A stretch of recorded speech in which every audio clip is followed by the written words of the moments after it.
Welcome, everybody. We're here at the second day of the Powerhouse Smart Luxury Conference, and I am so excited to introduce you to this distinguished man, what a gorgeous tie, John Robert Wiltgen, not only an iconic interior designer, but somebody I consider my friend. John is going to be giving us a virtual tour of a project that he did, and ironically, it happens to be his own home. What better to see than the interior designer's own home? Without further ado, John, give us the tour.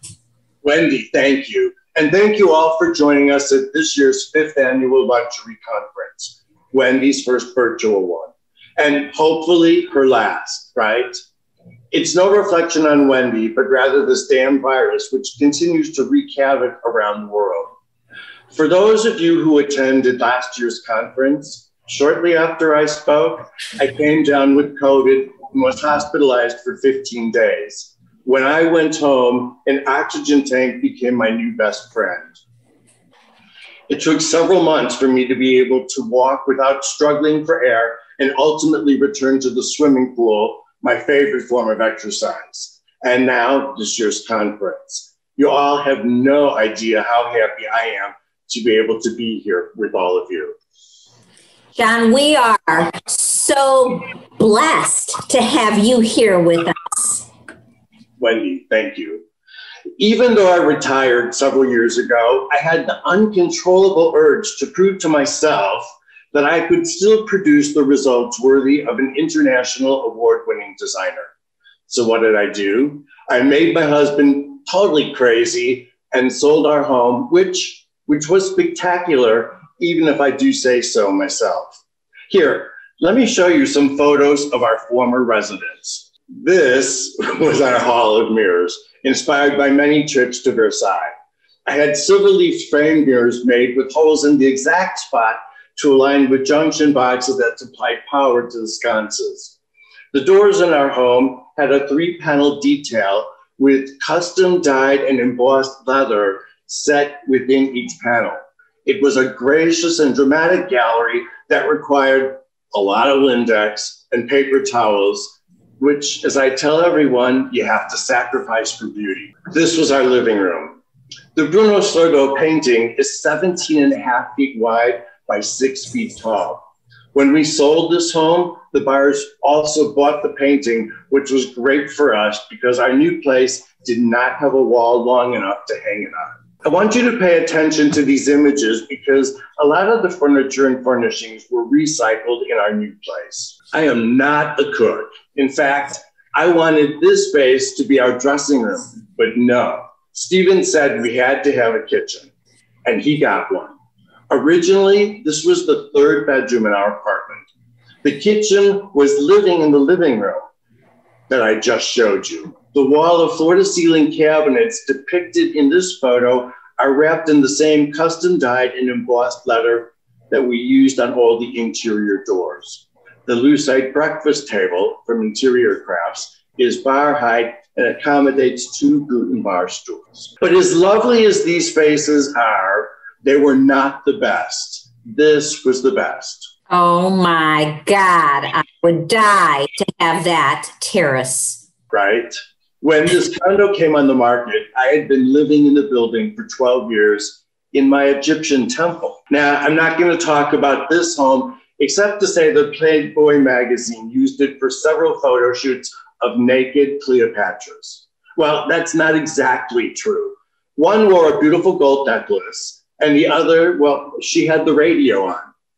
Of course, the guys in my office wanted to know when they were going to use it for a Mark Antony shoot, but that would be Playgirl, which is not owned by Playboy. Let's go back to the terrace. Our building manager called me one morning to inform me this condo in our building was for sale. I didn't even go look at it. I made an offer sight unseen, and to my astonishment, it was accepted. It was all about the 1,000 square feet of private outdoor space, which ran the entire length of our south-facing condo. Stephen and I planted the birch trees into 3-foot-tall planters.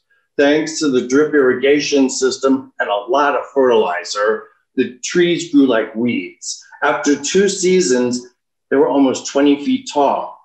Smaller planters strategically placed around them contained colorful annuals. It was like having a home in Michigan without the commute or another roof to worry about. The garden was a labor of love and also a great way for me to work on my tan line. We entertained here a lot, so you can understand how hard it was to give this up. I worked with the developer on this who converted this building, originally the Florsheim Shoe Factory, and it was converted into lofts. I walked the building before he purchased it, reviewed all the floor plans, designed 3 models, the lobby and common areas, as well as many private residences. While installing one of the models, a salesperson overheard me saying to someone in my staff, "Wow, I could really live like this." The next thing I knew, I had purchased not 1, but 3 condos in the building. At that time, that proved to pay as well as the design work I performed for the developer. But after living there for 20 years, I knew if we didn't move when we did, we would never leave. I wanted to be closer to Lake Michigan. It had probably been 35 years since I had last walked along the beach, which was really not that far away. And I could not remember the last time I went to Navy Pier, except to a few black tie functions. This is where we moved. John, I can't believe you would move from this terrace, but it's got to be better. So I'm looking forward to it. Okay. This is an iconic Chicago landmark, the former American Furniture Mart. Since the Chicago Merchandise Mart has not yet been converted to lofts, I thought, okay, this is the next best thing. As a kid, my father used to bring me to floor covering conventions held here. While he was selling his customers on the latest and greatest in carpeting, I would roam the hallowed halls of what was the largest building in the world when it was first built. I love the Gothic architecture and scale of the ground floor interior. It goes on for 1 entire block. Sort of reminds me of a Harry Potter movie. Stephen, unfortunately, did not feel the same way. It reminds him of, yes, Rosemary's Baby. Probably because the original address was 666 Lakeshore Drive. We only looked at properties that needed to be gutted and filleted like a Lake Michigan walleye. And after schlepping our realtor through every building in the Gold Coast and Streeterville, we realized we needed ceilings that were taller than 8 feet and made of drywall, not concrete. Our art collection required a lot of recessed lights, and so our new home had to give us the ability to install them. After more than 1 year of looking, we bought 2,100 square feet with 2 good-sized bedrooms and room for our 6.5-foot round dining table. You know, after years of buying and collecting, your furniture starts to own you instead of you owning it. This condo is on the 16th floor, making it bright in the daytime with a spectacular view, particularly at night when the surrounding buildings are all lit up. When we looked at it, the 1-bedroom hallway is not nearly wide enough for that console. And look at how down the first half of the hallway it's granite, and at the end there is carpeting. But there was certainly a lot of potential. We thought that one element we could save was the existing black absolute granite floor. There was a lot of it, and I was going to add more in part of the entry where there was hardwood flooring. But after Stephen cooked in the kitchen for a week, he said the floor had to go. It showed every speck of dust, and we were not getting a live-in mate just to wash the floors 5 times a day. The combination living dining room is very gracious, but the hardwood floors were a bad imitation, and they too had to go. The primary bathroom was divided between the shower and toilet in one compartment and the vanity in another. The overall height of the cabinetry and countertop was low at 32 inches. It needed to be raised, meaning gutted, actually. And the vanity was open to anyone and everyone. It did not offer someone the ability to wake up earlier than their spouse and get cleaned up for work, or more importantly, shopping. Well, I mean, Michigan Avenue is just 3 blocks away. But between the 2 compartments, it also had lots of potential. The primary bedroom, as you can see here, was also very gracious, one of the features we really liked about this home. but no recessed lights or crown molding. So it definitely needed work. So, John, this does not look like a small remodeling project. This is a holy moly, complete gut renovation. You know what, Wendy, you're absolutely right. Like so many design build projects, what we first thought was going to be a relatively easy, make it pretty project turned into a much bigger job. Big surprise, right? It doesn't just happen to our clients, it happens to us too. More money went into the mechanics behind the wall than the finishes you see. It needed all new electric service, a new panel conduit, and recessed light fixtures, a new air handler. We were moving its location, so why not get a new one at the same time, right? Of course, why not? It also needed new floors. Here you can see our new floor. We liked these 2x2 porcelain tiles from Italy. You can spill red wine all over them and they will never stain. Wow. Also, right? I know, big wow. Also, the white background breathes life into the space, makes it appear larger by reflecting both the natural daylight and the installed lighting. John, this looks like a completely different home. With the right designer, it should, right? Closets, you know, Wendy, that I am a closet freak. There has to be a place for everything. All your shoes, John? Oh my gosh. No, these are not all mine. Actually, most of them are Stephen's. I know that's hard to believe, but it's true. But the suits all belong to me, and everything in the long bank of drawers is also mine, all mine. Love the carpet contrast there. Yeah, right. The carpet was a big deal to us, and we're really happy with it. The original coat closet was opposite the powder room and less than 3 feet wide. I mean, you can see in this finished photography here that 3 feet would just not work for us. We needed a large walk-in closet just for our coats, even though we got rid of quite a few before our move. I'd say that's some walk-in lobby closet there.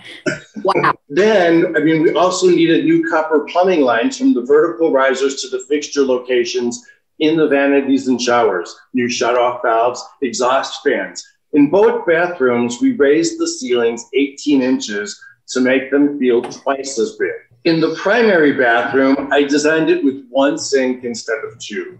I feel the extra countertop space is more valuable than a second bowl. Also, a single bowl allows more drawers in the vanity, providing better storage. Look at all the different sources of light there are in this space. The backlit mirror, there are 10 recessed lights in the ceiling, plus the LED lighting in the ceiling alcove and the horizontal insert that runs across the width of the shower.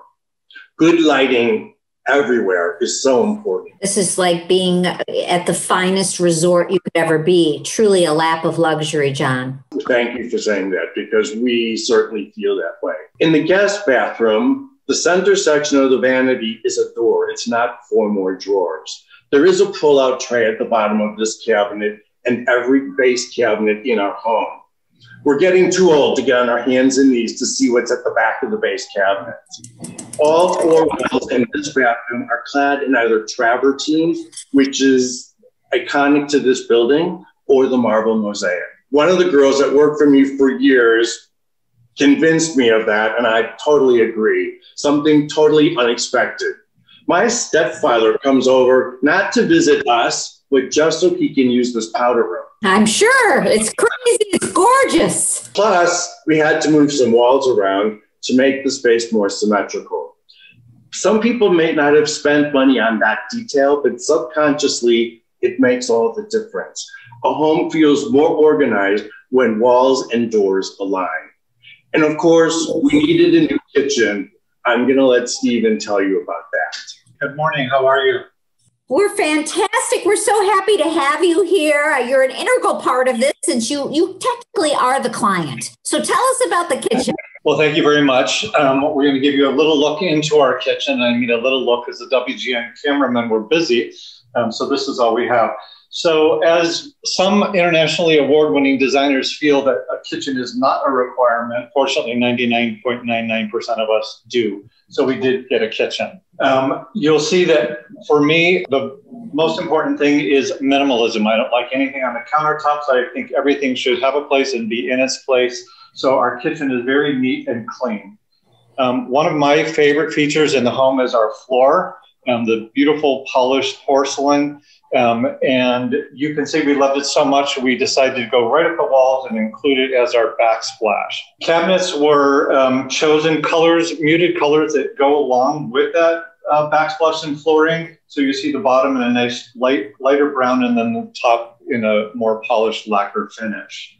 A very interesting story about the cabinets. We had chosen to work with a Chinese cabinet maker early in December before COVID-19 became a household word.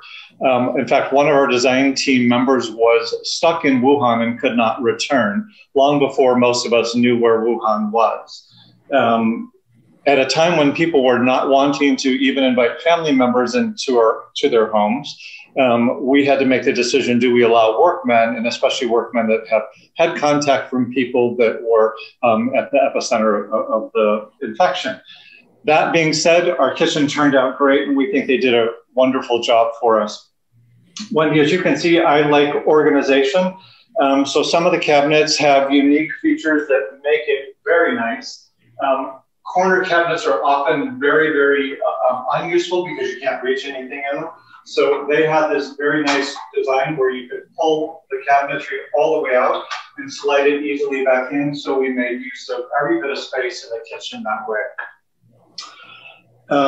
Appliances were another big thing. We decided to go with all Bosch appliances. And I was concerned when we moved here that this is an all-electric building and I love cooking on gas. After having cooked on an induction cooktop range, I will tell you I'll never want to go back. Instantly hot, instantly cool. And as you can see, the top is as smooth as the countertop, so there's no places for dirt and grime to get into. And for a person who loves cleanliness, that is an absolute must. Want to just twist a little bit here to show you that we do have an awful lot of storage. Here we have a nice walk-in pantry with pullouts that is very nicely closed off behind the door so guests don't have to see that, but a wonderful place to store all kinds of bigger items that you don't use every day. And then one last portion of the kitchen, I'll turn around a television here, you can see that. Storage, again, lots of countertop storage, very high countertop that we can put serving plates and drinks on, as well as where do we put the TV? For somebody who has a lot of artwork, this is a very big discussion. Where does the TV go? So it is on an articulating arm, and it does pull out so that we can watch TV in the living room, in the breakfast room, and while I'm cooking in the kitchen. So despite the fact that my award-winning designer husband did not want to have a kitchen, we got a pretty good kitchen.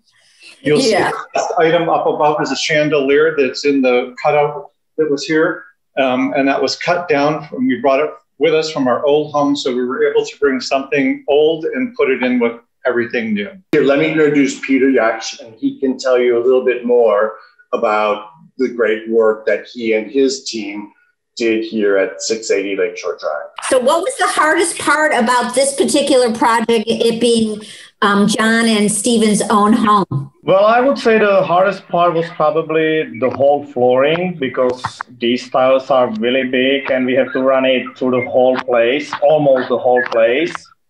So make it straight and look nice and even, and like make sure every corner looks really good. That was probably the hardest part. It took like almost 3 weeks plus to lay this floor in this apartment. I'm proud to introduce Frank Cortello. Hi, how's it going? My name is Frank Cortello. I was interior design associate at former John Robert Wiltgen Design. That's how I met John. Wonderful man with many great talents. Worked with him until he retired, but still kept in contact with John throughout the years, and still continue to keep in contact with John and Stephen. John approached me because he was selling his former residence and was looking to buy into a new property, and asked if I can help him move this project along. It started off with, the drawings, of course, for his place. And like John said, yeah, there was a lot of changes in the drawings. We would go through multiple sets, maybe a day, so that everything was perfect and right for the contractor, Peter, to begin his work. John, that was truly stunning. And there are you could literally have taken an hour, and I know we only had 20 minutes here. The incredible details and after the awesome construction, just the finishing touches with your furnishings and your art and everything, just truly spectacular. Congratulations to all of you. Unbelievable. So now introduce us to Helen and Oliver.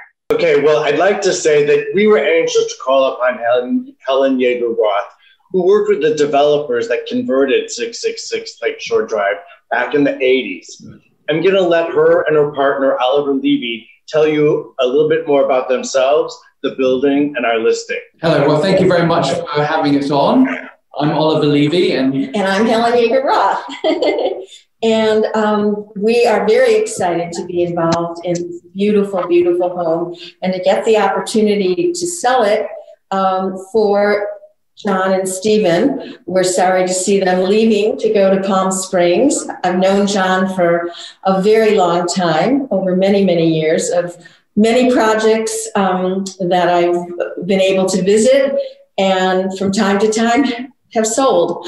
I've been in the Gold Coast Streeterville neighborhood and been working on projects for a very long time in homes and been very blessed to be also involved in 680 Lakeshore, the conversion of it, actually the reconversion of it, because it was done in the early 80s, this adaptive use of an incredible space, probably one of the best adaptive uses in the world, and really shows you what a big empty building can turn into and be a beautiful home to live in. In the late 80s, 1989, I get a call from Gene Golub saying, do you want to come and help me do a marketing of the reconversion of 666, which we changed the address to 680 because of the Playboy chance to get them as a 200,000 square foot tenant in the office space. And they didn't want to move in. That was their priority, that they not have that 666 connotation. So that's how it became. Sure, you want 680, we'll change it to 680. We want you as a tenant. But I got to work on the condominiums. There are 3 different associations in the building, the lake, the tower, and the south. And we did new models. We really kind of reintroduced the building to the area. There wasn't very much around 680 at the time, but we were very successful. And the south and the lake, we resold, completely sold it out within 6 months. So it was very successful. And then the tower was done, actually turned into an auction, but the prices were kept consistently good for that market at that time in history. So it was exciting to come and from time to time get listings and sell. But this is kind of a special apartment within the building because John and Stephen have really the attention to detail, the beauty. It is a wow factor, but it's elegant and inviting and spacious. And Oliver and I are very excited about getting the chance to work on it. So thank you both. Thank you. Thank you for the history on the building. I mean, Chicago has so much architectural history and there's so many unique buildings, and this one is certainly one of the finest. So we really appreciate that. We're going to go back to the gallery view, and John, and I think the rest of our collaborators, thank you again for joining us. We'll allow you to go ahead and turn off your video for a second, but please stay on. And we're going to end with John, and I'm just going to ask you a question, John. I'm going to pin you, and I'm going to say, what are you most proud of in this project and in this lifetime? Okay, well, we need another hour to talk about that, Wendy. It's a loaded question. In our home here at 680, there are so many custom details that I'm proud of. Refining the layout, certainly the powder room, and a lot of built-ins provide a place for everything.